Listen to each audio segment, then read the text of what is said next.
नमस्कार, आप लोग देख रहे हैं आईडीआई न्यूज। तो आइए दोस्तों जानते हैं आज की ताजा ब्रेकिंग खबरें और मुख्य समाचारों के बारे में। एक दिन में 9,000 से ज्यादा कोविड-19 के मामले आए, मौत का आंकड़ा 6,000 के पार। भारत में पिछले 24 घंटे में कोरोना वायरस के लगभग 9,304 नए मामले सामने आए हैं। यह अभी तक की सबसे बड़ी दैनिक संख्या है। अब देश में कोरोना वायरस के कुल मामलों की संख्या बढ़कर 2,16,919 हो गई है। महाराष्ट्र और तमिलनाडु में बड़ी संख्या में कोरोना वायरस के मामले दर्ज किए गए हैं, जबकि दिल्ली में पिछले 24 घंटे में कोविड-19 के मामले में सबसे बड़ी वृद्धि देखी गई है। पिछले 24 घंटे में 260 लोगों की मौत के साथ ही देश में कोरोना वायरस में मरने वाले की संख्या का आंकड़ा 6,000 पार हो चुका है। अकेले महाराष्ट्र ने बुधवार को 122 मौत की पुष्टि की है। बुधवार को हुई मौत में से कुल 48% महाराष्ट्र से हैं, जबकि दिल्ली में 50 मौतें हुई। पिछले 24 घंटे में गुजरात में 30 कोरोना वायरस रोगियों की मृत्यु हुई है। आइसोलेशन कोच वाली पहली ट्रेन दिल्ली पहुंची, 160 कोरोना रोगियों का होगा इलाज। लॉकडाउन के दौरान बड़ी संख्या में ट्रेन के डिब्बों को आइसोलेशन कोच में बदल दिया गया है। 10 कोच वाली देश की पहली आइसोलेशन ट्रेन दिल्ली में तैनात कर दिया गया है। इस ट्रेन में वो सभी फैसिलिटी मौजूद है जो कोविड-19 के इलाज में काम आती है। जी हाँ, आपको बता दें कि यह ट्रेन सकूर बस्ती रेलवे स्टेशन पर खड़ा किया गया। इस ट्रेन में एक साथ कोविड-19 के 160 मरीजों का इलाज किया जा सकता है। स्लीपर क्लास के कोच को आइसोलेशन वार्ड में बदला गया है। इस ट्रेन में 3 कोच एयर कंडीशन कोच है, जिसमें मेडिकल स्टाफ के ठहरने की व्यवस्था है। सुरक्षित दूरी बनाए रखने के लिए कोच में 16 मरीज का ही इलाज किया जाएगा। केंद्र सरकार ने देश भर के 215 रेल स्टेशनों पर आइसोलेशन कोच वाली ट्रेन तैनात करने का प्लान तैयार किया है। इस कोच को कोविड-19 सेंटर के रूप में इस्तेमाल किया जाएगा। इन कोच में कोविड-19 के समान मरीजों का इलाज के लिए रखा जाएगा। पीएफ अकाउंट में कितने पैसे, घर बैठे मिनटों में जानकारी देगा मोदी सरकार का ये नया ऐप। सरकार का एक ऐप उमंग ऐप पर 600 से ज्यादा सरकारी सेवाओं का एक्सेस मिलता है। यह मोबाइल ऐप बड़े ही काम की चीज है। यह ऐप आपको पीएफ अकाउंट या यूएएन को आधार नंबर से लिंक करने की सुविधा भी देता है। umang.gov.in पोर्टल के मुताबिक यह सरकारी ऐप उमंग विभिन्न कस्टमर से जुड़ी सेवाएं जैसे आधार, ईपीएफ, एनपीएस, डिजी लॉकर और अन्य सेवाएं उपलब्ध कराता है। आप चाहे इस ऐप को पीएफ अकाउंट से आधार नंबर को भी लिंक करा सकते हैं। तो अगर आप लोगों ने अभी तक ये ऐप डाउनलोड नहीं किया है उमंग, तब आप मोबाइल में फटाफट लॉगिन करें। सोने की कीमत में भारी बढ़ोतरी। जी हां, 52 रुपए बढ़कर 46,060 रुपए प्रति 10 ग्राम पहुंची। चांदी 364 रुपए गिरकर 48,990 रुपए प्रति किलोग्राम हुई। गुरुवार को कारोबार में सोने के भाव बढ़त देखने को मिले। भारी मांग के चलते सोना का भाव भी 52 रुपए बढ़कर 46,060 रुपए प्रति 10 ग्राम आ गया है। दूसरी तरफ चांदी की कीमत में 364 रुपए फिसलकर 48,090 रुपए प्रति किलोग्राम पहुंच गया है। मल्टी कम्युनिटी एक्सचेंज में अगस्त महीने में डिलीवर होने वाली सोने की कीमत में 52 रुपए या 0.11% की बढ़त के साथ 46,060 रुपए प्रति ग्राम 10 ग्राम हो गए, जिसमें 14,643 लॉट के लिए कारोबार हुआ है। दिल्ली की बीजेपी अध्यक्ष पद से मनोज तिवारी की छुट्टी, आदेश। कुमार गुप्ता को मिली नई जिम्मेदारी। भारतीय जनता पार्टी ने मंगलवार को कई राज्यों के प्रदेश अध्यक्ष की नियुक्ति की है। पार्टी ने मनोज तिवारी की जगह आदेश कुमार गुप्ता को दिल्ली बीजेपी का अध्यक्ष बनाया है। वहीं पार्टी ने छत्तीसगढ़ की जिम्मेदारी विष्णुदेव राय को सौंपी है। आदेश गुप्ता उत्तरी दिल्ली नगर निगम के पूर्व महापौर है। बता दें कि मनोज तिवारी को 2016 में दिल्ली भाजपा अध्यक्ष नियुक्त किया गया था। सूत्रों का कहना है कि उन्होंने दिल्ली की हार के तुरंत बाद इस्तीफा देने की पेशकश की थी, लेकिन विकल्प नहीं मिलने के तक इसे जारी रखने का कहा गया था। आपको बता दें कि दिल्ली की 70 विधान सीटों में आम आदमी पार्टी को 62 सीटें मिली थी, तो वहीं भारतीय जनता पार्टी को सिर्फ 8 सीटें पर सिमट गई थी। दूसरी तरफ कांग्रेस का एक भी सीट नहीं मिली थी, यानी कि पूरा सुपड़ा साफ हो गया था और वो कोई भी सीट नहीं जीत सकी थी। कोरोना वायरस को लेकर आई बड़ी खुशखबरी। कोविड-19 मरीज का रिकवरी रेट बढ़ा। कोरोना वायरस का प्रकोप प्रतिदिन बढ़ता ही जा रहा है। इसी बीच कोरोना को लेकर एक बड़ी खुशखबरी सामने आई। स्वास्थ्य मंत्रालय द्वारा आंकड़े के अनुसार कोरोना वायरस का रिकवरी रेट बढ़ रहा है। फिलहाल देश में कोरोना वायरस का रिकवरी रेट 48.07 हो गया है। स्वास्थ्य मंत्रालय ने संयुक्त सचिव लव अग्रवाल ने जानकारी दी कि देश में कोरोना की रिकवरी रेट 15 अप्रैल को 11.42% था। इस दौरान मृत्यु दर 3.30% था। तो वहीं 3 मई को रिकवरी रेट 26.59% तथा मृत्यु दर 3.25% रहा। इसके बाद 18 मई को रिकवरी रेट 38.29 पर पहुंच गया, तो वहीं मृत्यु दर 3.15% रहा। तो अब 2 जून को कोरोना वायरस से रिकवरी रेट 48.07% हो गया, तो वहीं मृत्यु दर 2.82% है।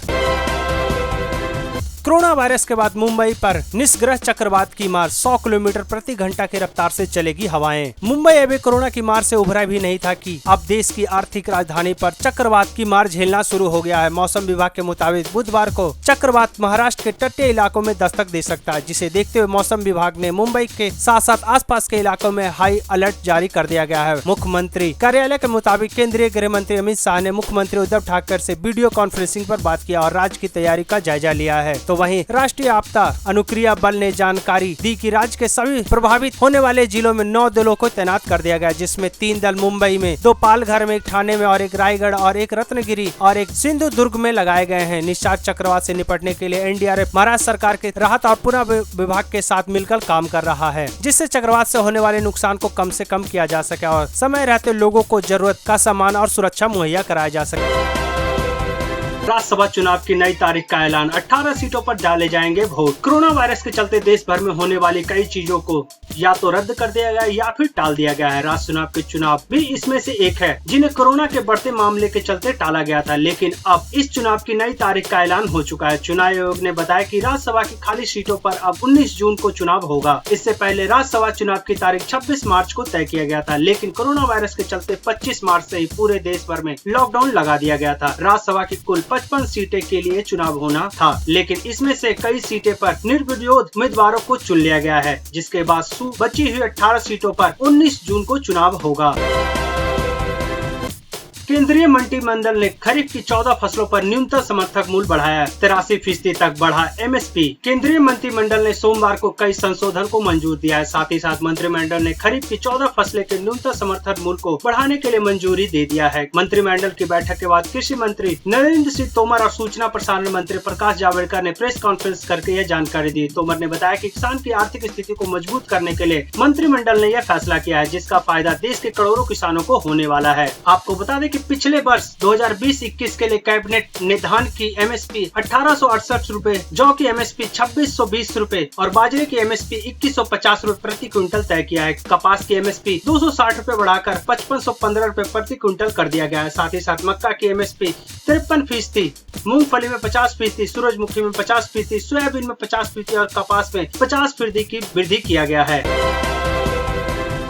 भारतीय पेमेंट ऐप भीम की सिक्योरिटी में बड़ी सेंध, 70 लाख यूजर्स का निजी डाटा हुआ लीक। सरकार ने डिजिटल पेमेंट को बढ़ावा देने के लिए भीम ऐप को लॉन्च किया था, जो कि यूपीआई पर आधारित था। भारत में करोड़ों लोग भीम ऐप का इस्तेमाल करते हैं, लेकिन इन लोगों की निजी जानकारी अब खतरे में है। इजरायली सिक्योरिटी फर्म ने अपने रिपोर्ट में दावा किया है कि भारत के करीब 70 लाख भीम ऐप यूजर का डेटा लीक हो गया। कंपनी ने दावा यह किया है कि डाटा उस वक्त लीक हुआ है जब इसमें भीम ऐप पर अपलोड किया जा रहा था।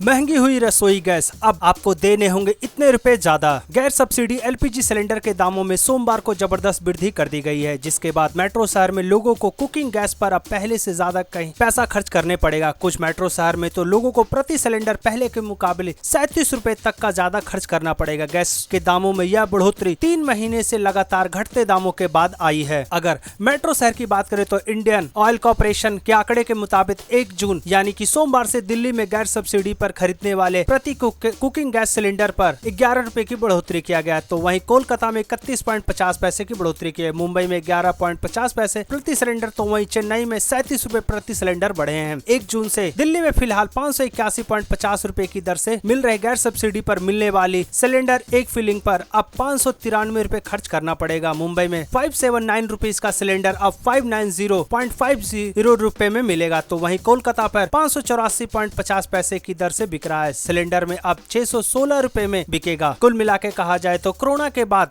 एक बार फिर से सरकार ने रसोई गैस के दामों में बढ़ोतरी कर दिया है।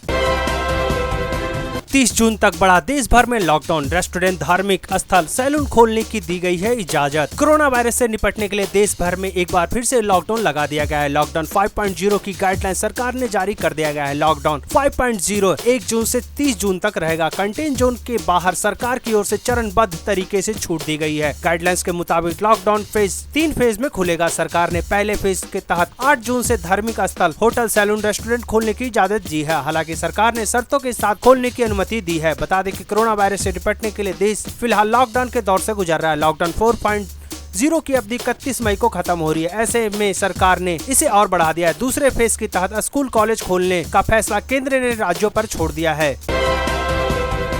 अनलॉक 1 1 जून से क्या खुलने जा रहा, आइए हम आपको बताते हैं। केंद्र सरकार ने लॉकडाउन यानी 5 1 जून से 30 जून तक के लिए गाइडलाइन जारी कर दिए गए। इस लॉकडाउन 5 के बदले अनलॉक 1 कहा जा रहा है। इसके तहत सभी गतिविधियों को चरणबद्ध तरीके से खोलने के लिए नए निर्देश जारी किए गए हैं। हालांकि रात 9 बजे से लेकर सुबह 5 बजे तक सभी गतिविधियों पर पूरी तरह से रोक रहेगी। इस गतिविधियों को कंटेन जोन के बाहर ही खोला जाएगा। पहले चरण में 8 जून के बाद धार्मिक स्थल, होटल, रेस्टोरेंट, शॉपिंग मॉल को खोलने की अनुमति दी गई है। इसके अलावा सरकार अलग से दिशा निर्देश जारी करेगी। दूसरे चरण में स्कूल, कॉलेज, शिक्षा प्रतिष्ठान, संस्थान और राज्य और केंद्र शासित प्रदेशों की सरकारी से विमर्श के बाद जुलाई महीने में खोलने की अनुमति दी जाएगी। तीसरे चरण में परिस्थितियों के विश्लेषण के बाद अंतर्राष्ट्रीय विमान यात्रा, मेट्रो सुविधाएं, cinema hall, gym, swimming pool और मनोरंजन पार्क आदि को खोलने की तारीखों की घोषणा की जाएगी।